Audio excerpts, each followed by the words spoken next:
The day my neighborhood celebrated the removal of my dam was the same day they unknowingly changed the course of an entire river. I never imagined that $400 would become the most expensive lesson my homeowners association would ever learn. My name is Ryan Walker, and until recently, I lived a quiet life on a piece of property my grandfather bought decades ago in western Pennsylvania. Most people who drove past my land noticed the old farmhouse first, maybe the weathered red barn or the maple trees lining the gravel driveway. But almost nobody noticed the small earthen dam tucked behind a bend in the creek. That was the funny thing about it. The most important thing on my property was also the easiest thing to ignore. For years I maintained it without making a big deal about it. I cleared branches after storms, inspected the spillway every spring, and kept records of every repair because that's what my grandfather had always done. He used to tell me that water was patient. It didn't argue. It didn't negotiate. It simply followed the path people gave it until somebody changed the rules. At the time, I thought he was just sharing another old country saying. I didn't realize how right he was until my neighborhood decided to teach me a lesson instead. The trouble started after a new HOA board took over our community. Overnight, everything seemed to revolve around citations, inspection notices, and rule enforcement. The new president, Victoria Hayes, made it clear that appearances mattered more than history. She always arrived at meetings dressed as though she were attending a charity gala instead of a neighborhood discussion, wearing bright designer outfits, oversized jewelry, and carrying herself with the confidence of someone who believed every decision she made was automatically the correct one. She rarely asked questions because she preferred giving answers. If someone tried explaining why something had been built a certain way years ago, she would interrupt with the same line every time. Rules are rules. That sentence became her favorite shortcut whenever a conversation became inconvenient. At first, her attention focused on mailbox colors, fence heights, and landscaping. None of those issues involved me. I figured if people wanted to argue over flower beds, that wasn't my business. Then one afternoon, an official envelope appeared in my mailbox. Inside was a violation notice claiming my dam was an unauthorized structure that had to be removed immediately or I would face escalating fines beginning with a $400 assessment. I actually laughed the first time I read it because I assumed someone had confused my property with another address. The dam had been there long before the subdivision even existed. County records mentioned it. Old aerial photographs showed it. Previous HOA boards had never questioned it. I thought one phone call would clear everything up. Instead, I reached Victoria. Before I finished my explanation, she politely but firmly informed me that the board had already made its decision. According to their interpretation of the community guidelines, any unapproved structure affecting shared visual standards had to be removed. I reminded her that the creek itself wasn't owned by the HOA, and neither was my property beyond the recorded easement. She simply repeated that the board expected compliance. I offered to meet in person and show her decades of maintenance records. She declined. I offered engineering notes my grandfather had preserved. She wasn't interested. I even suggested bringing in an independent professional to explain why the structure existed. She told me the matter wasn't technical anymore. It was administrative. That single sentence stayed with me long after the call ended because it told me everything I needed to know. Nobody wanted to understand what the dam actually did. They only wanted it gone. Over the next several days, neighbors stopped by asking whether the rumors were true. Some quietly admitted they thought the order seemed strange. Others shrugged and said fighting the HOA was never worth the stress. One older neighbor looked toward the creek, paused for a moment, and asked if I was really going to remove it. I answered with the only response that made sense. If the people demanding the change refused to hear every warning I offered, then there was only one thing left to do. I would follow every instruction exactly as written, document every step, and let the consequences speak for themselves. The following Monday, I decided that if I was going to lose this argument, I would at least leave a paper trail that nobody could rewrite later. Before the sun came up, I pulled every folder my grandfather had labeled by hand and spread them across my dining room table. There were faded inspection notes, maintenance receipts, county correspondence, hand-drawn sketches of the creek, and photographs dating back decades. Every spring, he had measured water levels with the same worn ruler. Every autumn, he had written short observations about sediment, rainfall, and erosion. Looking through those records felt less like preparing for a disagreement and more like reading a family history. That little dam had never been treated as decoration. It had always been treated as responsibility. I scanned every document into my computer, organized everything by date, and sent a respectful email to the HOA board asking for one final meeting before any removal order became effective. I attached only a few representative pages because I assumed anyone making such an important decision would at least be willing to review basic evidence. Later that afternoon, I received a reply from Victoria Hayes. It contained only 3 short paragraphs. She thanked me for my cooperation, acknowledged that I had submitted additional information, and informed me that the board had determined the violation notice would remain in effect. There was no indication that anyone had actually opened the attachments. There were no questions about the documents. There was no request for clarification. It felt as though the decision had been made long before I ever received the first letter. I attended the next HOA meeting anyway because I wanted my concerns entered into the official record. The meeting room was filled with familiar faces. Most of my neighbors avoided eye contact, not because they disliked me, but because nobody wanted to become the center of attention themselves. Victoria opened the meeting exactly on schedule and worked through landscaping complaints, parking reminders, and architectural approvals with remarkable efficiency. When my agenda item finally arrived, I stood up, thanked the board for allowing me to speak, and calmly explained that the structure on my property had existed for many years before the neighborhood was developed. I explained that I was not refusing to cooperate. I was simply asking the board to understand why it had been maintained for so long. I offered copies of engineering notes, historical photographs, and county correspondence. Victoria glanced toward the stack of folders I had carried in and smiled politely before saying that the board was not evaluating engineering questions. According to her, they were simply enforcing community standards. I asked whether anyone on the board had visited the property. None of them answered. I asked whether anyone had consulted the county office about the history of the structure. Again, there was only silence. One board member quietly admitted they had relied on photographs submitted with the original complaint. That surprised me more than anything else because it meant the entire decision had been based on images rather than direct observation. I thanked everyone for their time and made one final statement before returning to my seat. I said that if the board insisted on removal despite my repeated explanations, I would comply exactly as instructed. I also asked that my warning be included in the meeting minutes. I explained that changing the creek without understanding its long-term behavior could produce consequences nobody expected. Victoria responded that the board appreciated my opinion but believed my concerns were speculative. A few people nodded. Others looked uncertain. After the meeting ended, several neighbors approached me in the parking lot. One apologized for not speaking during the discussion because she feared receiving extra scrutiny from the HOA. Another admitted he had always assumed the dam served some purpose, but had never thought to ask. Their reactions reminded me that most people were not choosing sides. They simply wanted normal lives without conflict. Driving home that evening, I realized something important. I had done everything a reasonable property owner could do.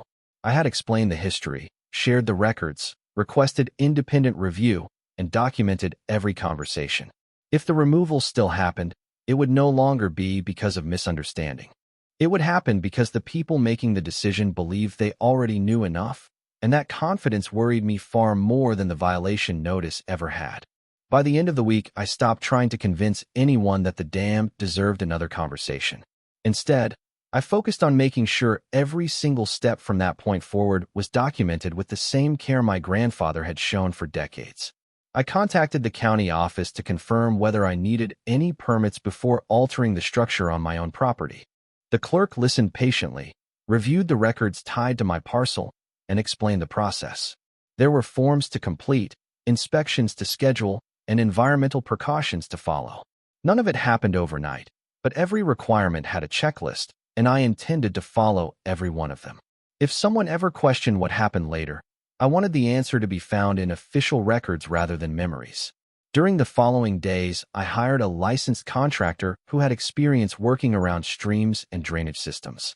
When I explained the situation, he looked surprised. He asked me more than once whether I was absolutely certain I wanted to proceed. I showed him the HOA notice, the meeting minutes, and the emails I had exchanged with Victoria Hayes. He read through everything quietly before nodding. He said his crew would only perform the work after every permit had been approved and every inspection requirement had been satisfied. That answer actually gave me some comfort because it meant there would be independent professionals involved every step of the way. Word spread through the neighborhood much faster than I expected. By Saturday morning, several neighbors had walked past my driveway pretending they were out for exercise while clearly trying to see whether any equipment had arrived. One elderly couple stopped to ask whether there had been any compromise with the HOA. I told them there had not. They exchanged disappointed looks before wishing me luck.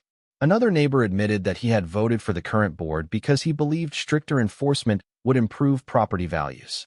Now he was beginning to wonder whether common sense had been replaced by paperwork. I appreciated his honesty, even though it did not change anything. A few days later, the contractor returned with survey markers and measuring equipment. They spent hours walking the property, checking elevations, and reviewing the creek from several angles. Watching them work reminded me that nature never cared about neighborhood politics. Water moved according to gravity, soil conditions, rainfall, and terrain. It did not recognize committee decisions or violation notices. That afternoon, the lead contractor asked me a question that stayed with me. He wanted to know whether everyone involved understood how the creek behaved during heavy storms. I answered truthfully. I had tried to explain it, but nobody from the HOA had accepted my offer to visit the site. He slowly shook his head, not in disagreement with me, but with the situation itself. Before leaving, he suggested photographing everything before any work began. I had already planned to do exactly that. Over the next several days, I took hundreds of photographs from every possible angle. I recorded water levels, the condition of the spillway, nearby vegetation, and even the weather forecast. I stored copies on multiple hard drives and uploaded backups to cloud storage. My caution probably looked excessive to anyone else, but I knew that details often became important only after people started asking difficult questions. Late one afternoon, another certified letter arrived from the HOA. It thanked me for my apparent willingness to comply with the violation notice and reminded me of the deadline. There was no mention of the historical documents I had submitted or the concerns I had raised during the meeting. Reading those carefully worded paragraphs made something become very clear. The board had already moved on. In their minds, the issue was finished. They expected a simple removal followed by another completed enforcement file. As I folded the letter and placed it beside every other piece of correspondence, I found myself thinking about my grandfather once again. He had always believed that the greatest mistakes were made by people who assumed they understood a system without ever taking the time to learn how it worked.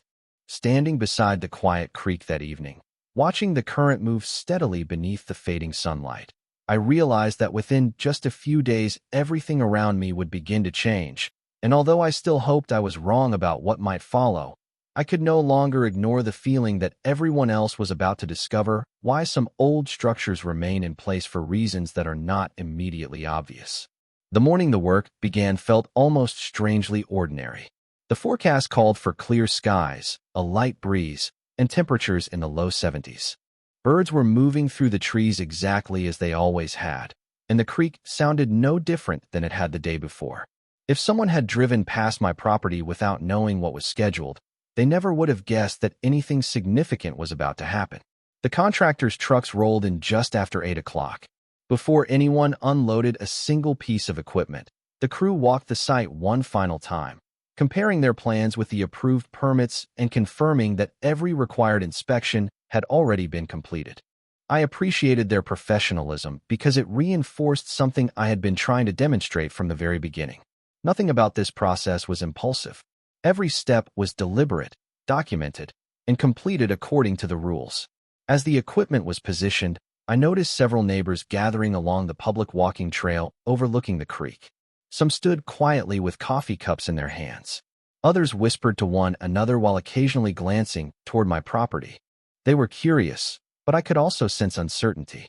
Even people who believed the structure should be removed seemed uncomfortable watching something that had existed for generations disappear in a single day. Around mid-morning, a black luxury sport utility vehicle pulled into the nearby parking area. Victoria Hayes stepped out wearing an expensive patterned jacket, oversized sunglasses, and jewelry that caught the sunlight from halfway across the lot. She never crossed onto my property. Instead, she remained near the edge of the trail with two other board members, observing from a distance as though they were attending the final inspection of a completed project. When our eyes met, she gave me a polite nod. I returned the gesture without saying anything. There was nothing left to debate. Every opportunity for discussion had already passed. The contractor asked me one last time whether I wished to continue. I simply handed him a copy of the HOA violation notice and the written deadline that had led us to this point. He looked at the papers, folded them carefully, and placed them back into the project folder before giving instructions to his crew. The work itself progressed slowly because they were intentionally minimizing unnecessary disturbance to the surrounding area. Sections were removed methodically while water was redirected in a controlled manner. Every stage was photographed and logged. Inspectors visited at scheduled times, confirmed compliance with the approved plan, and departed after completing their reports. By early afternoon, the familiar shape of the old structure had nearly disappeared. Standing there, I realized how many childhood memories were tied to that quiet corner of the property. My grandfather had taught me how to measure water levels there. My father had shown me how to clear fallen branches after heavy storms. Watching it change felt like watching part of my family's history quietly fade away. Still, I reminded myself that I had not chosen this outcome.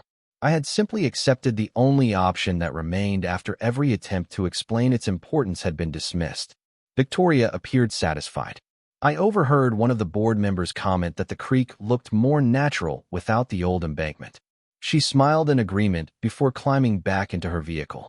Within minutes, the board members were gone, apparently convinced the matter had been successfully resolved. As the contractor packed away the last of the equipment, he stood beside me for a long moment studying the water. He did not say much, but before leaving he quietly observed that streams often took time to settle into new patterns after even small changes. He recommended paying close attention over the next several weeks, especially if significant rainfall arrived. I thanked him, shook his hand, and watched the trucks disappear down the road. By sunset, the property was unusually quiet. The familiar landmark was gone, replaced by a newly opened channel that looked almost unfamiliar despite being only a few yards from where I stood. At first glance, everything appeared perfectly calm, almost as though the entire dispute had been much larger than the outcome itself. Yet as I watched the current moving through its altered course, I noticed subtle differences that most people would probably overlook. The water was flowing a little faster than it had before, lingering less in places where it once slowed naturally. It was only a small change, barely noticeable unless someone had spent years observing the creek, but it was enough to leave me with a feeling I could not ignore. For the first time since the violation notice had arrived, I found myself hoping that all of my concerns had been unnecessary, because if they were not, the real consequences had not even begun to reveal themselves. For the first 2 days, nothing remarkable happened, and I started wondering whether I had worried about changes that would never come. The creek continued moving through its new path with a steady rhythm, and aside from the missing embankment, the landscape almost looked as though it had always been that way. I went back to my normal routine, checking the water every morning before breakfast and again in the evening before the sun disappeared behind the tree line. I kept adding notes to the same journal my grandfather had once used, recording weather conditions, water depth, and anything that seemed even slightly unusual. On the third afternoon, a slow but persistent rain began moving across the valley. It was not the kind of storm that appeared on the evening news. There was no severe weather warning and no dramatic wind. It was simply the sort of steady rainfall that our area experienced several times every year. Under ordinary circumstances, I would have barely noticed it. Instead, I found myself standing beside the creek with an umbrella, watching the current with far more attention than anyone else would have considered reasonable. Within hours, I noticed the first difference. Water that had previously spread across a wider, slower section was now traveling through the narrowed channel at a noticeably faster pace. It was not overflowing, and nothing appeared dangerous, but the behavior was different enough that I measured the flow twice just to confirm my own observations. The next morning, I walked farther downstream than I normally did. Small sections of the bank showed fresh erosion where the current had begun carving a slightly different route. Fallen leaves that usually collected near the old spillway had disappeared entirely, carried much farther downstream than before. None of those changes seemed dramatic by themselves, yet together they suggested that the creek was gradually adjusting to the new conditions. Later that afternoon, one of my neighbors, Mark Sullivan, drove into my driveway. He climbed out of his truck looking more curious than concerned and asked whether I had noticed anything unusual after the recent rain. I invited him to walk with me to the creek. He stood quietly for several minutes before saying that the water seemed to be moving faster than he remembered. I told him I thought the same thing, but wanted to collect more observations before reaching any conclusions. Mark admitted that several homeowners farther downstream had mentioned seeing unusually saturated ground near the edge of a common green space after the rain stopped. At that point, nobody considered it an emergency. Most people assumed it was simply the result of a wet week. Even so, hearing that information made me uneasy because those areas had always drained differently in the past. Over the following 48 hours, I received two more unexpected visitors. One neighbor asked whether I thought the creek sounded louder at night. Another wondered why water seemed to remain in a shallow depression near a walking trail longer than usual. I answered honestly every time. I told them I had noticed changes, but I also reminded them that natural systems often took time to settle after any significant alteration. I was careful not to exaggerate anything because speculation would help no one. Meanwhile, the HOA newsletter arrived in everyone's mailbox celebrating several completed community improvement projects. Buried among updates about landscaping and seasonal maintenance was a brief sentence thanking residents for supporting the removal of an outdated structure that had allegedly improved the appearance of the neighborhood. Reading those words left me with an odd feeling. The board seemed eager to declare success before enough time had passed to understand the full results of their decision. I folded the newsletter and placed it beside the growing stack of documents I had already saved. That evening, another light rain moved through the area, and as twilight settled over the creek, I noticed the water beginning to spread into places that had remained dry for as long as I could remember. The change was subtle enough that someone visiting for the first time would never have recognized it. But after spending years learning every bend and every quiet pool, I knew the creek was beginning to write a different story than the one it had followed for generations, and I could not shake the feeling that this was only the beginning. 2 more days of steady rain changed the conversation across the neighborhood. Nobody was panicking, and there was no dramatic disaster unfolding. But people who had lived beside the creek for years began noticing small differences that did not fit their memories. A section of the community walking trail remained damp long after the rain had ended. One landscaped area near the entrance retained standing water for the first time anyone could remember. Garden beds that normally dried within a day stayed saturated well into the weekend. Individually, those observations seemed insignificant, yet together they painted a pattern that was becoming harder to ignore. My phone started ringing more often than it had at any point during the dispute with the HOA. The first call came from Mark Sullivan, who asked whether I would walk downstream with him after lunch. As we followed the creek, he pointed toward a gentle bend where the current now pressed more directly against the bank than it had only a week earlier. The difference was subtle, but the fresh soil exposed along the edge suggested the water had already begun carving a new path. Mark looked at me and quietly admitted that he wished the board had accepted my offer to explain the history of the property before making its decision. I told him there was no value in assigning blame yet. We still needed facts, not assumptions. Later that afternoon, another neighbor forwarded photographs taken from a different section of the neighborhood. They showed shallow pools forming in areas that had previously drained without difficulty after ordinary rainfall. I compared the pictures with older images stored in my files and immediately noticed that the flow pattern appeared different. It was still far too early to draw broad conclusions, but the similarities between everyone's observations were becoming difficult to dismiss as coincidence. That evening, I received an unexpected email from the HOA requesting that I attend a special board meeting. The message was polite but noticeably more urgent than any communication I had received before. It explained that several residents had submitted maintenance concerns related to drainage and that the board wanted additional information about the former structure on my property. Reading those words, I could not help noticing how different the tone was from the earlier letters demanding immediate compliance. A week ago, my documentation had been treated as unnecessary. Now questions were finally being asked. I arrived at the meeting carrying the same folders I had brought before. This time, nobody smiled dismissively when they saw the stack of records. Victoria Hayes still sat at the head of the table, dressed with the same confident appearance she always projected, but there was a noticeable difference in the room. Instead of leading the discussion immediately, she invited me to explain the maintenance history of the creek. I carefully described how my grandfather had monitored seasonal flow, how water spread naturally during heavier rainfall, and why the structure had never been maintained for appearance alone. I emphasized that I was not claiming every recent change resulted from the removal. Natural waterways responded to many factors including rainfall, soil conditions, vegetation, and time. However, I also explained that altering a long-established flow pattern could produce gradual downstream effects that might not become obvious until after several weather cycles. One board member asked why I had not been more forceful in objecting. I simply reminded everyone that I had requested meetings, shared historical records, offered independent review, and documented every concern before the work began. I had never refused the order because I believed following the established process was the responsible choice. The room became unusually quiet. Victoria eventually thanked me for attending and said the board intended to consult outside specialists before making any additional decisions. As the meeting ended, several residents approached me individually instead of leaving immediately. Their questions were thoughtful rather than confrontational.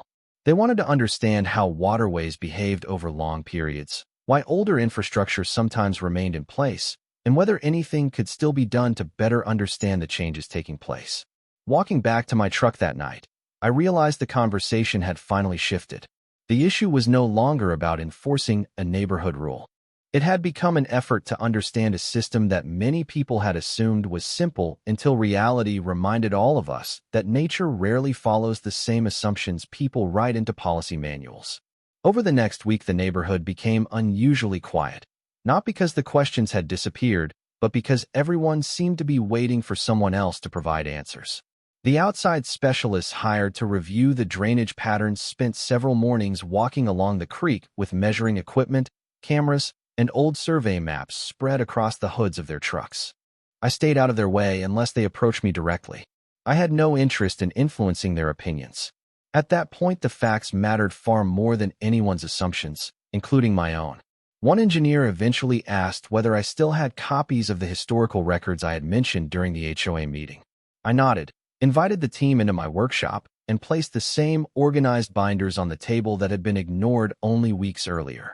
This time, every page received careful attention. They compared my grandfather's handwritten measurements with county maps, rainfall records, and aerial photographs taken over several decades. They asked thoughtful questions instead of dismissing the information. And for the first time since the entire disagreement had started, I felt like someone was trying to understand the complete story instead of only the final chapter. A few days later, one of the engineers returned alone, carrying several enlarged maps. He explained that natural waterways often reached a long-term balance with surrounding terrain, even when they included man-made features that had existed for generations. Removing such a feature did not automatically create a problem, but it could change how water distributed itself across nearby land, particularly during ordinary seasonal rainfall. He was careful not to exaggerate his conclusions. He repeatedly emphasized that additional observation would be necessary before anyone could identify every consequence. I appreciated that approach because certainty without evidence had already caused enough trouble. News of the ongoing evaluation spread quickly through the neighborhood. Residents who had barely spoken to me during the original dispute now stopped to ask what the specialists had discovered. I answered every question the same way. I told them the review was still underway and that everyone should wait for the completed findings instead of relying on rumors. That simple response seemed to surprise people because they expected me to celebrate being proven right. The truth was that I never wanted anyone to be embarrassed. I had only wanted the original decision to be made with better information. At the next HOA meeting, attendance nearly doubled. Folding chairs filled every available space, and conversations continued long after the scheduled start time. Victoria Hayes opened the meeting with noticeably less confidence than before. She thanked residents for their patience and explained that the board had requested an independent assessment to better understand the recent drainage concerns.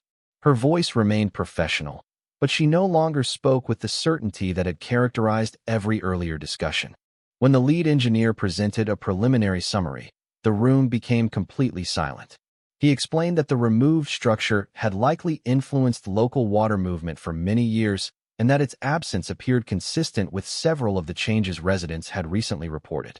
He carefully avoided assigning blame because his responsibility was to explain physical observations rather than neighborhood disagreements. Even so, the conclusion carried obvious weight. One homeowner asked whether those findings meant the original removal order should have been reconsidered. Another wondered whether historical documentation ought to have been reviewed before the board reached its decision. Nobody answered immediately.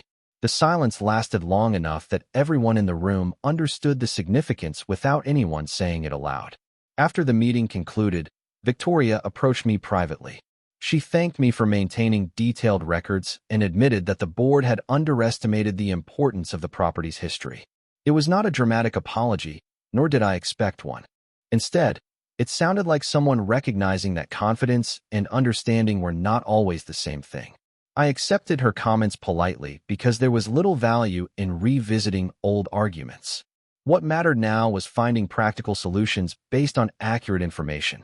As I drove home beneath the fading evening light, I realized the conversation had changed once again. Weeks earlier, I had been viewed as the homeowner resisting a rule. Now the focus rested on preserving knowledge, asking better questions, and recognizing that even ordinary places could contain decades of experience hidden beneath their quiet appearance. Whatever happened next, nobody in the neighborhood would ever look at that small stretch of creek in quite the same way again. The weeks that followed felt less like a neighborhood dispute and more like a community trying to understand how a series of ordinary decisions had produced unexpected consequences. The independent specialists completed their full report and presented it during another well-attended HOA meeting. Their conclusions were careful, measured, and supported by observations rather than speculation. They explained that the former structure had gradually become part of the creek's long-established flow pattern over many decades. Removing it had not created a dramatic overnight transformation, but it had altered how water dispersed during routine rainfall, contributing to several drainage changes residents had recently documented. They also emphasized that many natural systems adapted slowly, meaning additional monitoring would be necessary before recommending any permanent solution. Nobody in the room celebrated the findings because they represented neither victory nor defeat. They simply represented reality. As copies of the report circulated through the audience, conversations that had once centered on rule enforcement shifted toward responsibility and process. Homeowners began asking whether future board decisions involving long-standing property features should include technical review before enforcement notices were issued. Others wondered whether historical records should become part of the evaluation process whenever older structures were involved. Listening from my seat near the back of the room, I realized these were exactly the kinds of questions I had hoped would be asked before everything unfolded instead of afterward. Victoria Hayes remained composed throughout the meeting, although the confidence that had once defined every statement was now replaced by a more thoughtful tone. When public comments opened, she acknowledged that the board had relied too heavily on appearances and administrative interpretation without fully understanding the history surrounding the property. She explained that the intention had always been to apply community standards consistently, but she admitted that consistency alone could never replace careful investigation. Several residents appreciated her willingness to recognize that distinction, while others expressed frustration that the review had not occurred earlier. Even so, the discussion remained respectful because everyone understood that assigning blame would not improve the creek or solve the neighborhood's drainage concerns. After the meeting ended, a committee was formed to work alongside county representatives and environmental consultants in evaluating long-term options. To my surprise, several board members asked whether I would participate because of my family's historical records and years of firsthand observations. I accepted, not because I wanted influence, but because I believed knowledge only became valuable when it was shared openly. During our first working session, we spread maps across a large conference table and compared present conditions with photographs, surveys, rainfall data, and maintenance logs spanning decades. It became obvious that no single document contained the entire answer. The complete picture only appeared when every source of information was considered together. That realization stayed with me because it mirrored what had happened throughout the entire dispute. Everyone had possessed one piece of the story, Yet very few people had paused long enough to assemble all of them before reaching conclusions. Outside the meetings, everyday life slowly returned to normal. The walking trails remained open, neighbors resumed their evening conversations, and children once again rode bicycles through the subdivision without paying attention to engineering reports or drainage studies. Yet there was a noticeable difference in how people spoke to one another. Residents who had rarely attended HOA meetings before now asked thoughtful questions about proposed projects. Board members requested additional expert opinions before voting on issues involving infrastructure or long-established property features. The atmosphere became less about proving authority and more about understanding consequences. One afternoon, Victoria stopped by my driveway carrying a small box containing copies of several documents the committee had digitized from my grandfather's handwritten files. She thanked me for preserving them all those years and admitted that records many people considered outdated had ultimately become some of the most valuable information available. I smiled and told her my grandfather would probably have appreciated hearing that. As she drove away, I looked toward the creek, now moving quietly beneath the same trees that had watched generations come and go. The water still followed a different course than before, but the people living beside it had changed as well. They had learned that experience, history, and careful observation often deserve the same respect as written rules, and that lesson would likely shape every important decision our neighborhood made for many years to come. Looking back now, I sometimes wonder how differently everything might have unfolded if just one person had walked down to the creek with me before making a final decision. That simple conversation could have saved countless hours of meetings, reports, and uncertainty. Instead, it took months of careful observation before everyone realized that history is not something you can replace with assumptions. My grandfather never claimed to know everything about water. In fact, he used to say that nature had a way of reminding people to stay humble. The older I get, the more I understand what he meant. Experience is valuable not because it guarantees perfect answers, but because it teaches you which questions deserve to be asked before acting. In the months that followed, the committee continued working with engineers and county officials to develop long-term improvements that reflected both modern standards and the lessons learned from decades of local knowledge.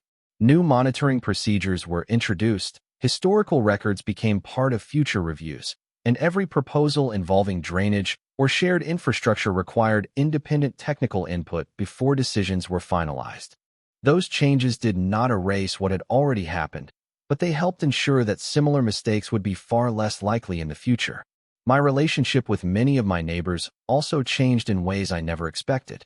People who had once walked past my property without a second thought now occasionally stopped to ask about the creek, the wildlife, or the old journals my grandfather had left behind. Those conversations reminded me that communities become stronger when people remain curious instead of assuming they already know every answer. Even Victoria Hayes changed over time. She remained active in the neighborhood, but she approached discussions differently. Rather than ending conversations with a quick reference to the rules, she began asking questions first and inviting specialists to explain issues before the board voted. Watching that transformation taught me something important. Growth is possible when people are willing to learn from difficult experiences instead of pretending they never happened. That may have been the most valuable outcome of all. As for me, I still walk beside the creek almost every evening. The landscape continues to evolve a little each season, just as every natural place does. Sometimes I bring one of my grandfather's notebooks with me and compare his observations to what I see today. Those quiet moments remind me that every generation inherits more than land. We inherit knowledge, responsibility, and the opportunity to leave things a little better than we found them.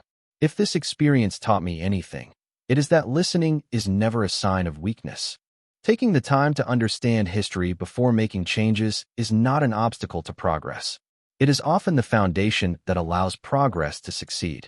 Rules have an important place, but they work best when they are guided by evidence, experience, and a willingness to learn. Otherwise, even well-intentioned decisions can produce consequences no one expected. I still believe that treating people with respect, asking thoughtful questions, and documenting the truth are the strongest tools anyone can have when facing conflict. They may not provide immediate victories, but they create lasting credibility, and credibility has a way of speaking for itself over time. Now I would genuinely like to hear your thoughts. After following this story from beginning to end, what do you think was the biggest mistake made along the way? And what would you have done differently if you had been in the same situation?